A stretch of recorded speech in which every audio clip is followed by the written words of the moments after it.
Welcome to Adam. सो आज हम लोग देखेंगे derivation of efficiency of an auto cycle.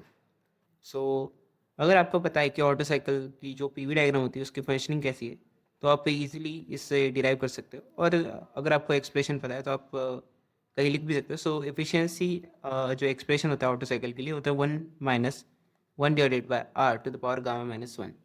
उसमें जो आर होता है that is the compression ratio. So R is the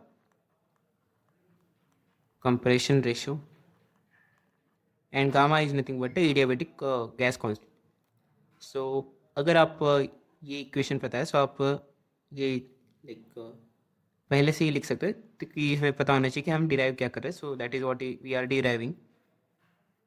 so let us see the Otto cycle. So अगर आप पीवी डायग्राम में ऑटो साइकिल को प्लॉट करते हो, सो ये कुछ ऐसा बनेगा आइडियल ऑटो साइकिल। सो हमें पता है कि जो प्रोसेसेस है, लेट अस से 1 to 2 is an isentropic compression process, 2 to 3 is an constant volume heat addition, 3 to 4 is an isentropic expansion, and 4 to 1 is the heat rejection process. So 1 to 2 जैसे हमने बोला कि it is an isentropic compression process. So isentropic compression process के लिए हम जो equation लिख सकते हैं वो हमें पता है कि P V to the gamma is constant. So आप अगर आइडियल गैस इक्वेशन से पी को लिख दो n R T by V, so आप लिख सकते हो T into V to the power gamma minus 1 is constant. So हम लिखेंगे T1 V1 to the power gamma minus 1 is equal to T2 V2 to the power gamma minus 1।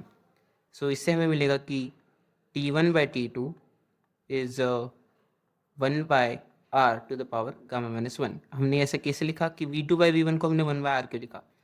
So R जो हमें पता है कंप्रेशन रेशियो होता है volume before compression divided by volume after compression, which is nothing but V1/V2। सो जो R हो जाएगा हमारा V1/V2 हो जाएगा इस केस में। और सेम जो V1 पे वॉल्यूम है वही V4 पे वॉल्यूम है, और जो V2 पे वॉल्यूम वही V3 पे वॉल्यूम है। सो दैट इज़ वाई ये कंप्रेशन रेशियो को हम ऐसे भी लिख सकते हैं कि इट इज़ V4/V3। सो ये आपके लिए एक इम्पॉर्टेंट ऑब्जर्वेशन हो सकता है। और नेक्स्ट थिंग इज सेम हम इक्वेशन लिखेंगे 3 to 4 के लिए, क्योंकि हमें ये भी पता है कि that is also an isentropic expansion process. So T3 V3 to the power gamma minus 1 हो जाएगा, T4 V4 to the power gamma minus 1।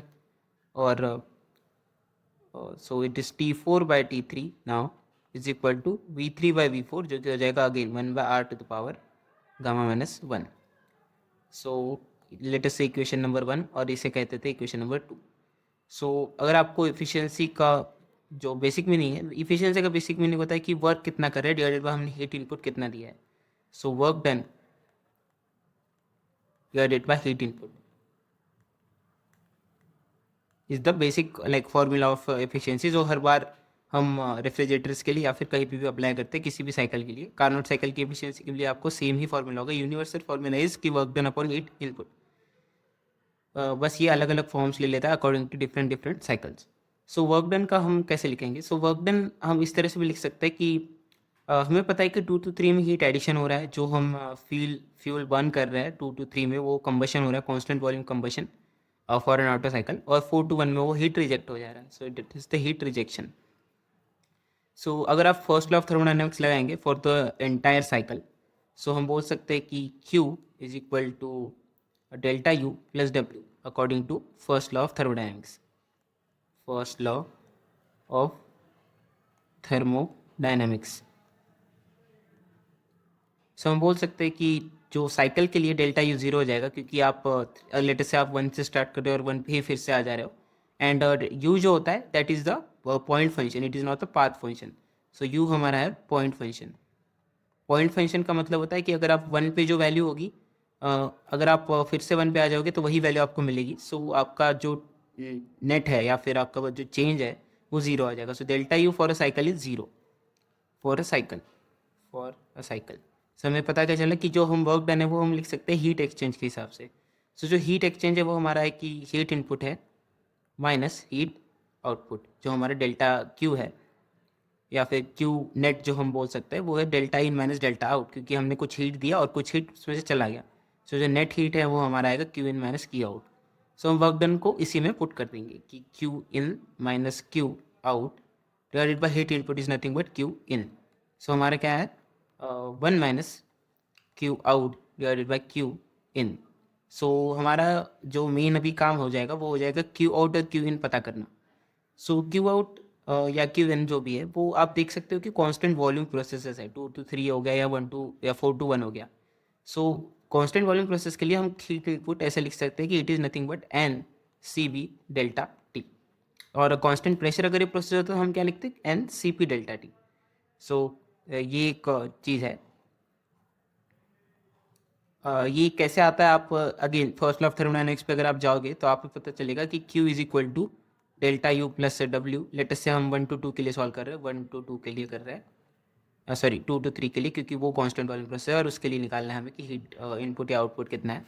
So delta you तो इसमें रहेगा n C V delta T, जो कि फॉर्मूला चेंज नहीं होता delta U का, प्लस डब्ल्यू हमारा जीरो हो जाएगा क्योंकि ये कांस्टेंट वॉल्यूम प्रोसेस है और उसके लिए वर्क डन जीरो हो जाता है।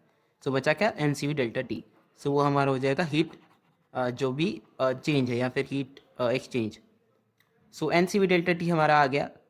सो हम लिखेंगे क्यू आउट की जगह एन सी वी, और डेल्टा टी यहाँ पे क्या आएगा, T four minus T one, क्योंकि ये आउट वाला हम लिख रहे हैं हीट। और क्यू इन आएगा n C V T three minus T two. So इसमें आपको कन्फ्यूज नहीं होना है कि इसमें हमने T three minus T two लिखा और इसमें T one minus T four लिखना चाहिए था, क्योंकि फाइनल माइनस इनिशियल लिखना चाहिए था। बट इसमें ऐसा है कि अगर आप T one minus T four लिखेंगे तो आपको जो निगेटिव वैल्यू आएगी, क्योंकि जो टेम्परेचर एट वन है वो कम है और टेम्परेचर एट फोर ज़्यादा है, और निगेटिव वैल्यू आएगी तो इफिशियंसी आपकी ऑब्वियसली वन से ज़्यादा आ जाएगी, क्योंकि यहाँ पे माइनस माइनस प्लस हो जाएगा। सो आपको ये ध्यान में रखना है कि वो जो वैल्यू आप क्यू आउट की लिख रहे हो वो पॉजिटिव होनी चाहिए। सो इसी वजह से हमने T four minus T one लिखा है। So one minus n C V cut जाएगा, और टी फोर को जैसे हमने डिराइव किया यहाँ पे आप लिख सकते हो T three into one by R to the power gamma minus one. Similarly T one को जैसे हमने इक्वेशन वन में डिराइव किया है हम लिख सकते हैं T two into one by R to the power gamma minus one, और नीचे आएगा T three minus T two. और आप one by R to the power gamma minus one को कांस्टेंट या बाहर निकाल लीजिए। सो बचेगा हमारे पास T three minus T two divide by T three minus T two, ये कट जाएगा। सो हमारे पास बचता है one minus one by R to the power gamma minus one, जो कि हमारा ओरिजिनल डेरिवेशन जो हम करना चाह रहे थे। सो हमारे पास आया इफिशियंसी का formula one minus one by R to the power gamma minus one. So that is how you can derive efficiency of an Otto cycle. Thank you.